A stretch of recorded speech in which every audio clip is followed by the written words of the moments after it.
Imagine this. You're 16 years old. You find out your body is slowly dying. You can't feel pain. Your skin is beginning to decay. And at the same time, your father dies. Now you're not just a teenager anymore. You're the king. Responsible for a kingdom surrounded by enemies. Responsible for war, for survival, for thousands of lives. And you know something no one else wants to say out loud. You're not going to live long. What kind of mind does that create? Baldwin wasn't born weak. As a child, he was described as intelligent, disciplined, and unusually focused. He trained like any young noble. He learned strategy. He learned leadership. He was being prepared for power. Nothing about him suggested weakness, until something strange was noticed. While playing with other children, he didn't react to pain. Not sometimes. Not occasionally. Completely. No flinch. No hesitation. No response. Just nothing. At first, it didn't seem serious. Maybe just unusual. Something to ignore. Something temporary. But it wasn't. That was the first sign. Leprosy. A disease that doesn't just damage the body. It disconnects you from it. Nerves begin to die. Slowly. Silently. Pain disappears. But the damage doesn't. Injuries go unnoticed. The body begins to break down. Without warning. Without resistance. And in the medieval world, this wasn't just an illness. It was a sentence. Now think about this. Most people grow up believing, I have time. Time to figure things out. Time to wait. Time to become who they want to be. Baldwin didn't grow up like that. He grew up knowing something most people spend their whole lives avoiding. That his future was limited. And when someone truly understands that, their mind begins to change. Because when time feels short, comfort stops being the priority. And survival becomes everything. This is where the psychology begins. Not long after Baldwin's condition was discovered, his father died, and just like that, everything changed. At around 13 years old, he became king, not in peace, not in stability, but in the middle of war, the Crusades, a conflict that had already consumed entire armies, entire cities, entire generations, and now it was his responsibility.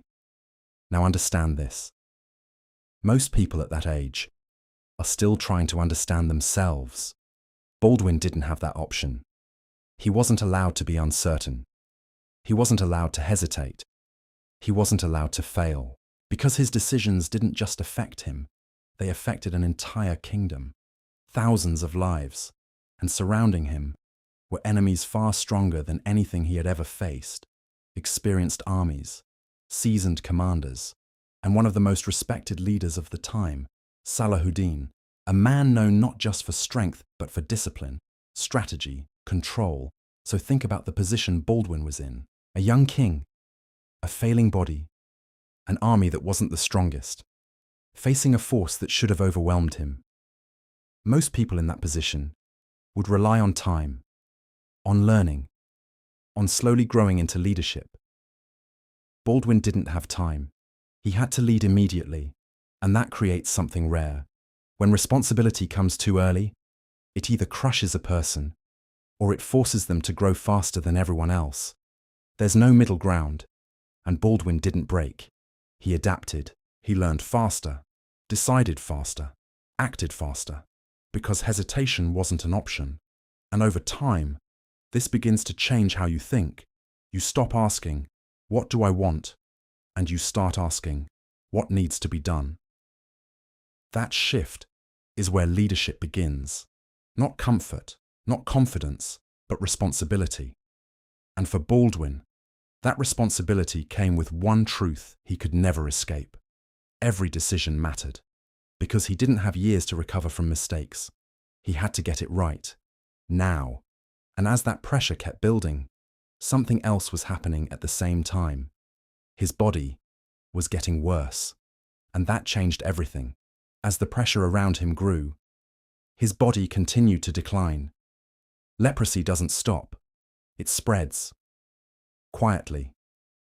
Nerves begin to die. Sensation disappears. And eventually, he lost the ability to feel pain, not partially, not occasionally, completely. And that sounds like an advantage. But it's not. Pain is not weakness. Pain is information. It tells you when something is wrong. It tells you when to stop. It protects you. Without pain, damage happens silently. Cuts go unnoticed. Injuries get worse. The body deteriorates without resistance. Now imagine living like that. You know your body's breaking, but you can't feel it happening. That forces a different kind of awareness. Most people rely on feeling. They react. They adjust. They pull back. Baldwin couldn't do that. He couldn't rely on instinct. He had to rely on control, on discipline, on constant awareness of what might be happening, even if he couldn't feel it. And over time, that changes how you think. Because when you stop relying on feeling, you start relying on decision. And that's where something important happens. Fear begins to change. Most people fear pain, injury, discomfort. But Baldwin was already living in a body that was failing. Pain wasn't something he avoided. It was something he no longer depended on. And when a person is no longer controlled by fear of pain, they become very difficult to stop. Because hesitation disappears. You don't wait. You don't overthink. You act. And this is where his mindset starts separating from everyone around him. Because while others are trying to avoid discomfort, he's already living inside it. And when you accept that reality, you stop resisting it. You stop negotiating with it. You move anyway. And that's what creates a different kind of leader. Not one driven by emotion, not one driven by comfort, but one driven by control. And when you combine that mindset with the reality that your time is limited, something even more dangerous happens. Fear starts to disappear completely. By this point, Baldwin wasn't just dealing with pressure. He wasn't just dealing with a failing body. He was living with something most people never truly accept. He knew he didn't have time. Not someday. Not later. Soon. And when that becomes real, fear begins to lose its power. Most people hesitate because they believe they can lose something. Their safety, their future, their life. But Baldwin understood something different. He didn't have a future to protect. So he stopped thinking like everyone else. And that changes everything.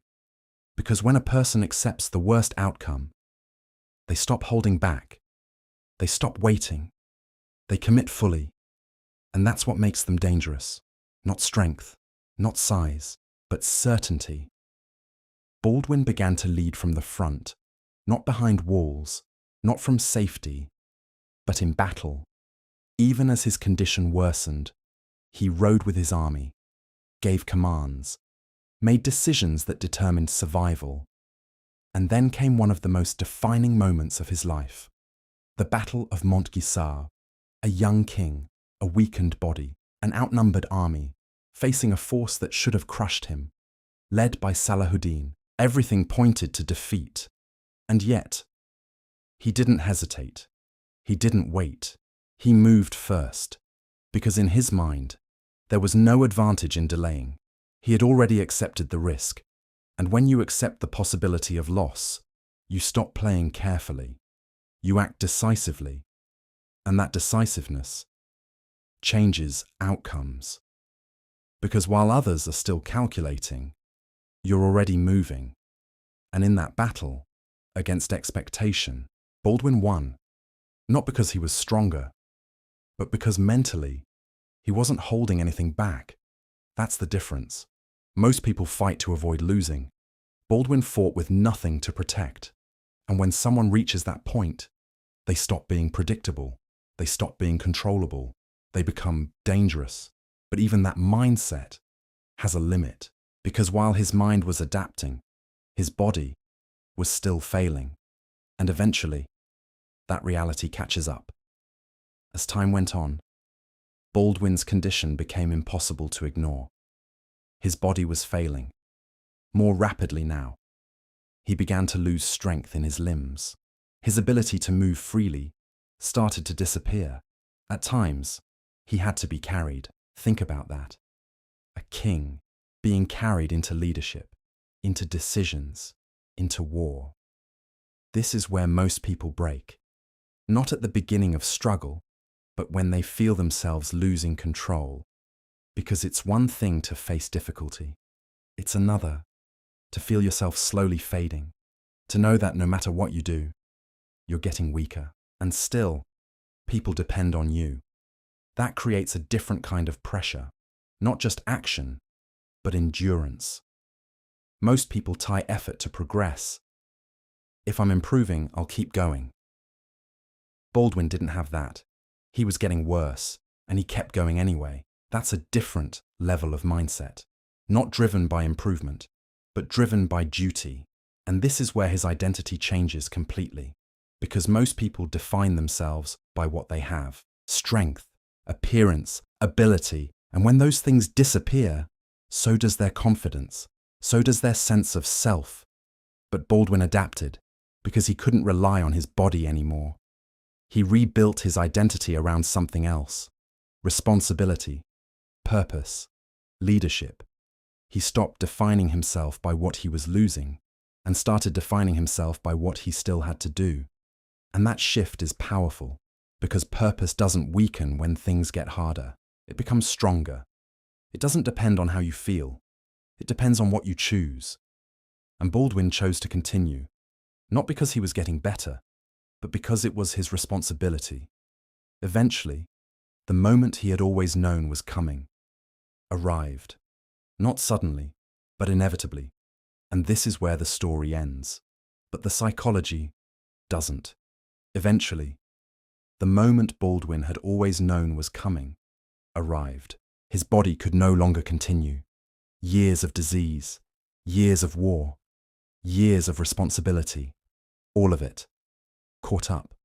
And at just 24 years old, King Baldwin IV died. No long life, no recovery, no second chance. But that's not what matters. Most people measure life by time, how long they lived, how much time they had. Baldwin's life wasn't measured like that.